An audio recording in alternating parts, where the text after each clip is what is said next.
10 € offerts et votre premier pari remboursé en cash avec le lien en description.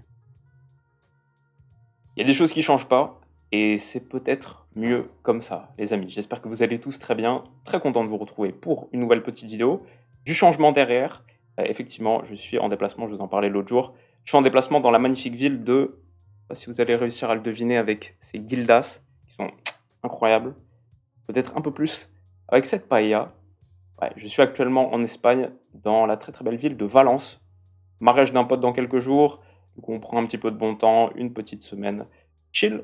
Mais chill entre guillemets parce qu'effectivement, il y a des choses qui ne changent pas. Et hier soir, dans la chambre d'hôtel, j'ai réussi à créer ce petit setup mobile. La journée a bien démarré. Franchement, ça c'était une bonne manière de démarrer la journée. Et si elles peuvent toutes démarrer comme ça, disons entre 8 h et midi, 4 petites heures de taf tranquille, pour vous sortir une petite vidéo, en l'occurrence Mercato, peut-être des débriefs de Coupe du Monde des clubs, mais juste un petit peu, pas perdre contact avec la planète foot, et vous faire un petit peu de cahier de vacances. Peut-être les vidéos cahier de vacances. En plus, j'ai pas mal de déplacements prévus encore dans les prochaines semaines. Donc je me dis, c'est l'opportunité, créer une petite Willou station qui nous permette de parler de ce qui se passe d'intéressant sur la planète foot. Parce qu'effectivement, il se passait un truc pas mal hier soir, j'étais content, je regardais un petit peu les infos hier, et je fais « Ah, le sujet de la vidéo, il est là, Rooney Bargi au Barça ». Une story exclusively revealed par Fabrizio Romano hier matin, c'est arrivé très très vite, sorti de nulle part, et confirmé donc hier soir, Rooney Bargi pour 2 millions d'euros plus des bonus, plus je crois 15% à la revente pour Copenhague, Rooney Bargi rejoint le FC Barcelone. La première question, je pense, pour beaucoup, c'est qui? Who's Rooney? Rooney who? Rooney Bargi, c'est un ailier droit d'1m73 de 19 ans. Il aura 20 ans le 15 novembre. Né au Koweït, de parents syriens. Ils ont déménagé quand il avait 7 ans en Suède. Et ensuite, lui a déménagé à l'âge de 15 ans du centre de formation de Malmö à celui de Copenhague, au Danemark donc, où il est passé pro. Il est devenu le plus jeune professionnel de l'histoire du club de Copenhague, peut-être de la Superliga aussi. Et on en entendait pas mal parler il y a quelques temps, notamment parce qu'il avait fait cette saison 2022-2023, où il était devenu le plus jeune, peut-être même 2021-2022, mais surtout 23-24, la saison avant celle-ci. C'était la saison de l'éclosion pour Rooney Bargi, 7 buts en championnat, et surtout, si vous vous souvenez, pour notre ami Rooney Bargi, c'était le but de la victoire contre Manchester United à Copenhague en phase de groupe. Copenhague s'était qualifié pour les huitièmes de finale de Champions. C'était un groupe compliqué avec Galatasaray et Bayern. Je me souviens, ils avaient accroché les huitièmes et il avait marqué ce but. C'était le moment de lumière pour Rooney, un gars que les joueurs de Football Manager, je crois, connaissent assez bien. Et il est devenu donc une petite sensation sur la planète foot.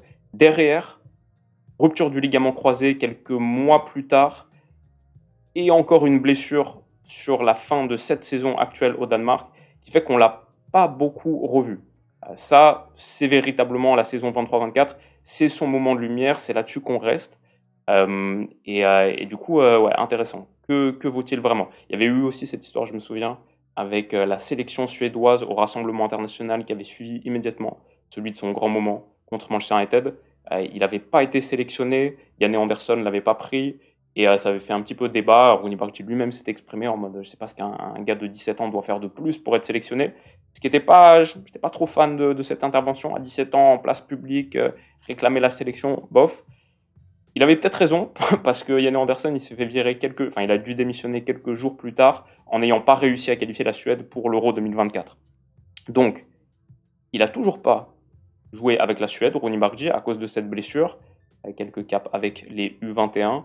Jendal Thomasson a dit qu'il allait sans doute l'appeler bientôt, son temps viendra. Il faut dire que la Suède, offensivement, ils ont du matos. Ça va être peut-être une sélection intéressante pour la Coupe du Monde 2026. Isak, Gyökeres, Kulusevski et Langa, on en parle depuis un moment. Il y a Hugo Larsson, il y a même Bergvall qui n'est pas ici. Jendal Thomasson a dit ouais, Bergvall, pareil pour Bargi. C'est des noms du futur. Isaac Yen, Yassine Ayari, quelques bons petits noms et une Suède potentiellement intéressante. Mais on n'est pas là pour parler de ça. Bargi au Barça. Qu'est-ce qu'on en pense? Déjà, la prolongation de qui est-il? Peut-être un petit peu de profil technique. Ailier droit, un petit peu dans le moule classique. Bon, ça le surnommait bien sûr, comme vous en doutez, tout le temps. Le Messi suédois, le Messi syrien, le Messi koweïtien. Koweïti, ouais, voilà. Sa qualité dans les petits espaces, déplacement, comme vous voyez ici, faculté de percussion, la frappe longue distance qui est pas mal aussi, et juste un petit dribbleur anarchique qui réussit à créer. Et cette frappe extérieure de surface, elle fait un peu penser à Messi, finale de Champions 2011 contre United. Il aime beaucoup rentrer sur son pied gauche, dégainer longue distance comme ça. Il a la qualité de patte aussi pour les coups francs directs. Ouais, bon petit joueur, bon petit potentiel. Qualité technique dans les petits espaces, comme vous voyez ici. Il y a aussi des moments où il a montré à Copenhague, peut-être en Champions, un peu avec la Suède, où sa faculté d'accélération le rendait plutôt soluble, même en tant qu'offensif contre-attaquant, pas que joueur de surface. On va parler d'une une des pistes que j'avais en tête moi pour le mercato idéal du Barça à son poste, et c'est différent du coup par rapport à ça. Mais ouais, là même un petit peu de pression, ballon récupéré, agression. J'ai pas les chiffres FBRF parce que le championnat danois n'était pas couvert. Il a un peu un pied droit, comme on voit ici aussi. De la finition pied droit, il y a un deuxième but pied droit qui va arriver. Mais ouais, vous voyez un petit peu le profil. Le dribbleur, percutant, explosif de petits espaces, qui essaye d'en passer 5 par match. Et un vrai talent offensif. Ça, c'était son but contre United. Il va peut-être faire que la vidéo sera strikée. J'espère pas. Je compte sur toi, SVMM, pour avoir choisi des images qui passent les radars. Mais ouais, les facultés techniques, elles sont évidentes. Il était surnommé le petit Messi, pas pour rien. On a d'autres petites images, ouais, ici, pour se débarrasser de ses vis-à-vis. Et assez surpris par sa qualité de frappe extérieure de surface. Et ici, à l'intérieur, mes pieds droits, notamment, qui montrent des dispositions à la finition pas inintéressantes. Qu'est-ce que le Barça va en faire? Est-ce que c'est un bon choix pour eux? Moi, j'avais parlé dans mon mercato idéal du Barça, il faut un backup pour Lamine Yamal. Le gars, il a joué 4500 minutes, toutes compétitions confondues la saison dernière. Pour un gamin de 17 ans, c'est trop. Il faut faire attention au risque de blessure. La Yamal dépendance est telle que j'envisageais Anthony en prêt, après son prêt convaincant au Betis, adaptation à la Liga. Pourquoi pas un joueur à 1000-1500 minutes que tu peux mettre derrière Yamal et qui t'apporte cette qualité dans les petits espaces, face à des blocs bas, déverrouiller les blocs bas, tire les ficelles, frappe extérieure de surface, les dribbles à percussion, mais aussi les petits ballons dans le half space, la combinaison avec Jules Koundé, avec les appels intérieurs des autres joueurs offensifs. Moi, j'aimais bien Anthony. Ouais, je pense avec Bargy, voilà, ils sont dans cette idée de prendre un Yamal backup, un backup clair, un gars qui n'est pas là pour prendre la place de Lamine Yamal, mais simplement pour lui permettre de souffler et de récupérer un peu plus, limiter les risques de blessure et d'érosion d'un des du plus gros talent de la planète foot en ce moment, Lamine Yamal.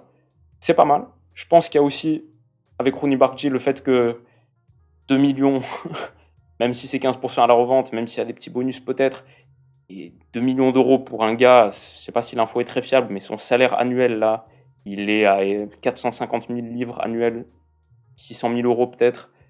S'il arrive au Barça, j'imagine qu'il sera, quand je vois que Baldé apparemment à 1,6 million, Pau Barcy 4 millions, avec une prolongation plus récente en février 2025. Et voilà, je pense tu vas pas casser la tirelire avec Rooney Bargy. Et comme le Barça a besoin de faire des moves économiquement bien réfléchis, c'était ça un petit peu l'idée d'ailleurs derrière Ivan Perisic en backup de Rafinha, un move que j'aimais bien et qui apparemment va pas se faire. Intéressant parce que Rooney Bargy, pour moi, c'est un petit peu dans cette idée. Tu casses pas la tirelire et tu prends un backup à ton joueur offensif qui est un titulaire clair, Yamal comme Rafinha. Peut-être que ça va permettre d'investir un petit peu plus de l'autre côté. Je me disais, avec Perisic, que tu fais pour pas cher, avec Anthony, peut-être que tu peux te renforcer avec un Renato Veiga, par exemple, en défense centrale pour ton backup Inigo Martinez, et même un gars qui peut à terme prendre cette position de titulaire. Mais avec Bargy, peut-être que le Barça ouvre une avenue pour réussir effectivement à faire Nico Williams. Ce qui est un move intéressant à part entière, et s'il se conclut, faudra en faire une vidéo, parce que profil très très différent de Rafinha. Pour le coup, avec Bargy, on est vraiment dans le moule Lamine Yamal, pas vraiment un joueur de profondeur, joueur qui allume la mèche, joueur étincelle pour faire exploser la poudre, Rafinha, Lewandowski. Ouais. Moi, j'aime bien le move. Je pense que économiquement, le risque est extrêmement limité. En fait, il n'y a pas de risque. C'est un move low risk, high potential, high reward, peut-être. Si ça marche pas, tu vas pas dépenser grand-chose. Et si ça marche même à moitié, imaginons, il brille un petit peu au Barça, même dans des matchs un petit peu secondaires de Coupe du Roi, une bonne entrée en Champions comme il a fait avec United. Tu réussis à le prendre 2 millions, parce que je sais même pas si on l'a dit, mais son contrat expirait en décembre 2025. Donc c'est pour ça que Copenhague était contraint de le vendre pour pas cher du tout. Ah, peut-être tu peux le revendre, même si c'est genre pas une grande réussite, et que tu le revends, disons, 10-15 millions avec l'étiquette Barça, c'est 10-15 millions quasiment de pur profit. Je pense aussi le fait que l'indemnité de transfert soit aussi basse, pas mal, parce qu'on parle souvent des joueurs qui sont dans des positions compliquées vis-à-vis de l'étiquette de transfert record du club. C'est pas une position facile dans laquelle être. Ah, là, c'est le symétrique inverse, quoi. Il n'y a aucune pression sur Bargy et tout ce qu'il fera de positif sera considéré comme c'est déjà très très bien pour un joueur qu'on a quasiment eu libre, peut-être mieux que libre parce que pas vraiment, enfin, une petite indemnité, mais pas non plus de prime à la signature qui a dû être payée. Donc ouais, je pense dans l'ensemble, c'est un move, c'est dur de le qualifier de genre 8 sur 10, 9 sur 10 parce que ça se trouve il jouera à peine, très peu, mais par rapport à ce dont le Barça avait besoin, en fait contextuellement, ouais, ça m'a l'air d'être un move très très intéressant. Faudra voir bien sûr la question physique, parce qu'il y a eu cette blessure, rupture des ligaments croisés, et derrière, il n'a pas beaucoup joué, donc ça aussi, bien sûr, ça fait grimper, ou ça fait baisser le niveau d'attente. Mais voilà, peu d'attente, peu de risques économiques pour un gars qui potentiellement, s'il explose, peut, tu peux avoir un Yamal backup très intéressant. Disons que pour moi, voilà, c'est ça le truc, c'est qu'il y a cette dimension économique de potentiellement faire une plus-value, il coûte pas très cher, mais ça correspond aussi à un projet sportif, là, immédiatement, court terme, où il fallait effectivement un backup de Lamine Yamal. Le Barça est dépendant de pas mal de joueurs, parce qu'ils ont pas mal des meilleurs joueurs de la planète. Il y a une Pedri dépendance aussi, il y a une Rafinha dépendance aussi. Mais la Yamal dépendance, elle était une Koundé dépendance peut-être, Baldé dépendance, mais la Yamal dépendance, elle était extrême. Je me souviens d'un match où il n'avait pas joué, il était entré à l'heure de jeu, et tout bascule dans cette rencontre, un petit peu comme Pedri aussi, on l'a vu à plusieurs moments. C'est bien d'avoir un backup, et un backup qui est stylistiquement, pas au niveau du talent, pas la même chose, même si on a très peu vu, mais stylistiquement, on est un petit peu dans la même idée, ça rend peut-être les choses un petit peu plus simples pour Hansi Flick. Donc, j'aime bien ce move. Il est très intriguant et il va faire partie des joueurs qu'on va surveiller. Peut-être qu'il peut être,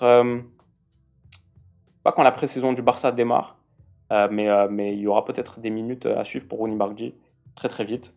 Ah ouais, move intéressant, intriguant, m'a bien hypé. On passe tout de suite au vrac. J'ai pas de deuxième sujet là, ça reste quand même les vacances, tranquille.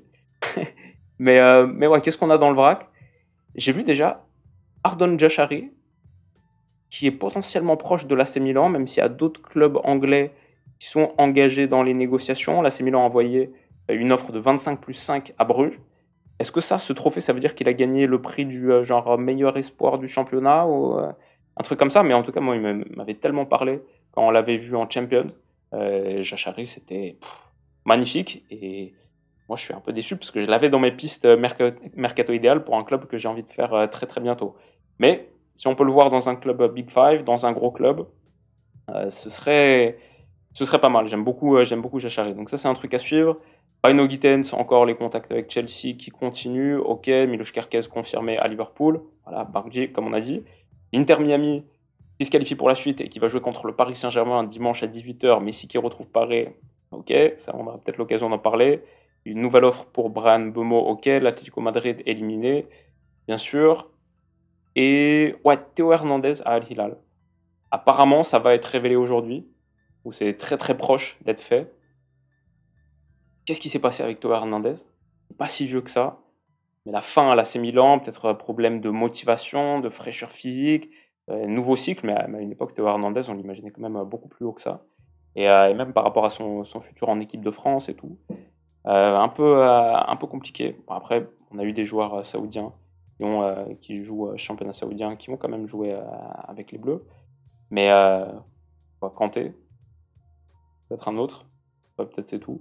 Et même Kanté, c'était bon, ici sur la chaîne, on militait pour à l'époque, mais c'était un peu une surprise. Ouais, intéressant ce qui va arriver à devenir de Théo Hernandez. Je suis pas sûr de tout à fait comprendre le move. Qu'est-ce que j'ai d'autre? Ouais, j'ai vu que le joueur le plus cher du championnat japonais a été recruté par Tottenham pour un petit peu plus de 5 millions d'euros, 5 millions de livres. Un défenseur central, 2004, de 21 ans. Tottenham qui continue d'empiler les défenseurs centraux prometteurs. Ils ont aussi leur Croate là, qui va revenir, je pense, à un moment, qui était reprêté à Split, si je dis pas de bêtises. Non, en Belgique, avec son mètre 90 et quelques qui marquait plein de buts sur corner. Bien sûr, ils ont tous les autres. Donc intéressant Tottenham. Il y a Kabiyol à Leeds, pour quasiment 25-30 millions d'euros. Et qu'est-ce que j'avais d'autre? Ouais, Ansu Fati à Monaco, qui va sans doute rejoindre Monaco et donc rallier Paul Pogba. Et ça a été quasiment confirmé aussi. Assez dingue ce qu'est en train de faire Monaco. On va voir. Pogba, ça m'intéresse beaucoup, je dois dire. Pogba, ça m'intéresse beaucoup, parce que les gars, ça fait quoi 3-4 ans qu'on l'a quasiment pas vu sur un terrain de foot. Il va jouer en Ligue 1 pour la première fois, du coup. Pogba, c'est l'inconnu total. Déjà, il y a l'inconnu sportif. À quoi ça ressemble un joueur que tu n'as pas vu depuis aussi longtemps? Est-ce que ça peut même être une bonne chose? Est-ce que ça a limité l'érosion de son corps de ne pas avoir joué sur les 3 dernières années? Ou est-ce que physiquement, c'est trop difficile de retrouver le niveau pro quand tu as été éloigné des terrains aussi longtemps? Combien de temps est-ce qu'il va mettre à monter en régime? Est-ce que même mentalement, la tête est là? Je sais pas, mais Pogba, c'est quand même très, très, très intriguant parce que le prime Pogba, pour moi, c'est le summum du foot. Pogba 2016-2021, son Euro 2021, spectaculaire. Juste, la France aurait dû aller plus loin, ne serait-ce que pour le niveau auquel il était en train d'évoluer. Prime Pogba, c'est une folie complète. Donc, s'il peut retrouver même 80% de ce niveau, ce sera un des joueurs les plus intéressants de Ligue 1. Mais bon, on est très très loin de là. Ce sera assez spécial à suivre. Fati donc, Pogba, quelques moves ici et là, mais voilà. Bargy au Barça, c'était vraiment le truc qui m'intéressait le plus. J'avais envie de vous en parler un petit peu.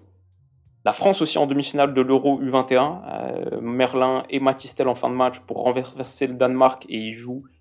C'est demain soir, je pense, contre l'Allemagne, effectivement à 21h. Angleterre-Pays-Bas dans l'autre temps. On peut avoir une finale France-Angleterre U21.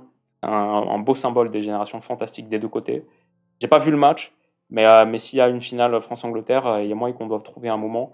J'espère que c'est pas le jour du mariage pour se le mettre. J'espère que cette petite vidéo tranquille, à la cool, vous a plu. Les gars, merci beaucoup d'avoir été là. C'est, comme vous le savez, des conditions un petit peu spéciales. J'essaie de faire le max. Et j'espère que niveau audio, ça aura rendu correctement. C'est pas les conditions parfaites. On n'est pas à la maison, on est en déplacement. On joue à l'extérieur.